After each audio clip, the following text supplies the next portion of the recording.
আসসালামু আলাইকুম রহমতুল্লাহ। আমরা কুমিল্লার বুড়িচং এলাকায় প্রত্যন্ত গ্রামে এসেছি। এখানে আপনারা দেখতে পাচ্ছেন যে এখনও অথই অথই পানিতে বিভিন্ন বাড়িঘর ডুবে গেছে। কিছু কিছু বাড়ি অর্ধেক ডুবে গেছে, আবার অনেক বাড়ি পরিপূর্ণ ডুবে গেছে। তো আপনাদের ভালোবাসার তোফা এটা যেন সঠিক মানুষের হাতে পৌঁছে, সেটাই কিন্তু আমাদের চেষ্টা। এই জন্য আমরা একদম ভিতরে যাচ্ছি, যেখানে এখনও ত্রাণ পৌঁছায় নাই সেই সমস্ত জায়গায় ইনশাল্লাহ আমরা আপনাদের ভালোবাসার তোফাগুলি পৌঁছে দেব।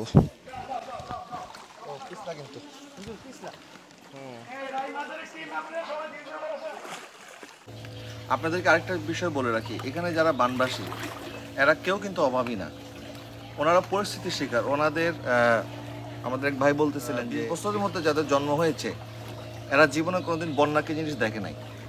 তা আসলে ওনারা অভাবী না। আর ওনাদের কাছে আমরা এই জন্য আসি নাই যে ওনাদের অভাব আমরা দূর করার জন্য আসছি, বরং ওনাদের কষ্টকে আমাদের কষ্ট মনে করে ওনাদের পাশে একটু দাঁড়িয়ে নিজেকে সান্ত্বনা দিচ্ছি যে আজকে আমরা ওনাদের পাশে দাঁড়িয়েছি, কালকে আমি বিপদে পড়লে ওনারা হয়তো আমার পাশে দাঁড়াবেন।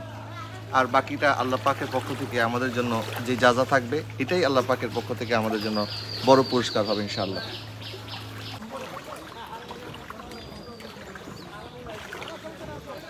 আলহামদুলিল্লাহ, আমরা ঘুরতে ঘুরতে এই দুই ছোট্ট বাবুর দেখা পেয়ে গেলাম। তোমার নাম কি? রায়হান। রায়হান এবং ওর নাম আলী। মাশাআল্লাহ, আলী এবং রায়হান। তোমরা ভালো আছো?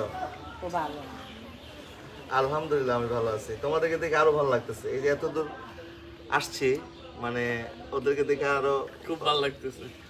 কষ্টটা দূর হয়ে গেছে আমার। পানির কিন্তু প্রচন্ড স্রোত। হ্যাঁ, এখানে হাঁটাটাও অনেক মুশকিল হয়ে যাচ্ছে, বিভিন্ন গর্ত আছে। তারপরও আলহামদুলিল্লাহ আপনাদের ভালোবাসা, আমরা একজন মানুষের মুখেও যদি হাসি ফুটাতে পারি এটা আমাদের সার্থকতা।